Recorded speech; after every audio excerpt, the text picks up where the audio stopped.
welcome to Half the Battle. Today, we're taking a look at a character whose figure got a pretty decent rating on last week's tier list. So meet Steamroller. This figure was released in 1987 with all original body parts. And for first impressions, well, I can just read you what I wrote about him for the tier list. He looks rough and tough, not somebody to mess with. He also looks like a grease monkey more than Clutch ever did. And now that I have the time and room to talk about it for more than a paragraph, I can go a little more in depth. His facial expression isn't all smiles, but I wouldn't really call it angry either. It's pretty neutral, though his overall look is pretty gruff. His, uniform, I guess, though I wouldn't really call it that, proves that, like Quick Kick, he doesn't believe in the concept of shirts. But at least he's wearing a short jacket of sorts. Dude's determined to show off his abs though, and what abs they are. The pants and boots are pretty simple. The figure has some very nice detailing. The best and most noticeable part is the word dog on his cap. That's some fine work in both senses of the word. There's also his dog tags, which are very finely painted. Then there's the 6 hand grenades on the jacket and the tattoo on his left arm of a heart with a knife through it. I'm sure that if it were even more detailed, it would have said mother. There's a molded gun and holster on his waist. Fortunately, unlike with some figures, the barrel isn't pointed at his junk when sitting down. He's also got a chain like a key or wallet chain on his hip, though I'm not sure what the use is here. Like I said before, the pants and boots are pretty unremarkable, but there are 2 pouches and shoelaces. He came with just one accessory, a small knife that I swear I have, but I can't seem to bloody find the thing, and if I had known I needed it so soon, I would have put it on the worst tier last week. Overall, it's a pretty nice and unique looking figure. He's also kinda rare as he was only available packaged with the Mobile Command Center, a pretty huge vehicle that was expensive and in no way legally resembles a sandcrawler from Star Wars. Unlike some vehicle drivers, he was never available later as a mail-in figure. And this was also the only toy Steamroller ever got. Nothing in the modern lines, nothing even in the convention or Collectors Club exclusives. What's weird is that the Mobile Command Center was re-released in 2003, and it did come with a driver, but it was Leatherneck version 4, which makes no sense. Even less so when you consider they still had the mold for Steamroller, as the entire body except for the head was used to create the 2004 convention-exclusive Dreadnought Demolisher, who got the modified head of Sagat from the G.I.Joe Street Fighter line. So they had the opportunity to release a new Steamroller and just didn't bother? This does make him one of the few figures from the original toy line to never get another version. There are some others, but it's still pretty rare to see.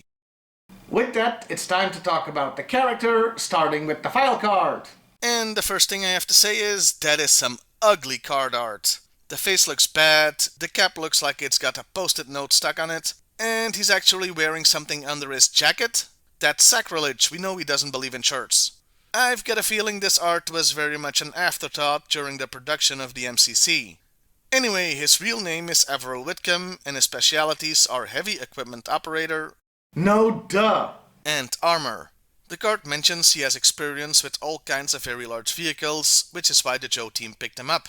The card goes on to say that even though he's just an E5, his gut instincts are in charge on the MCC despite people outranking him. This is actually quite funny since the overwhelming majority of Joes are in fact E4s or corporals, with the next most represented rank being E5s or sergeants, so there's actually not many that outrank him. The last part of the card confirms he's not to mess with. He's stubborn, ornery, mean-tempered, bad-humored, and uncouth. But at least he's on the Joe side. As far as other media goes, there's nothing much to tell. Steamroller nor the Mobile Command Center ever appeared in the cartoons because it came out after the regular Sunbow series, but before the Deke one. It could have been in G.I.Joe the movie with other stuff from 1987, and would have actually been a very cool concept and plot part to have the Joes use a moving headquarters to counter Cobra. But no, they had to cram in all their weird stuff instead. So the only animation the MCC ever got was a lousy few seconds in the commercial for it. Very cool looking few seconds though. Also, for some reason, a few of the action figures in the commercial are wearing the wrong backpacks. Yeah, I know, this has nothing to do with the review. But when else was I ever gonna bring it up? As for the comic, the MCC only shows up for a few panels in issue 99 and 100. Same goes for Steamroller. It's first seen, well, a small part of it anyway, in shadows by 2 UFO enthusiasts, and one mentions it's as big as a sandcrawler. Shh! George Lucas will sue!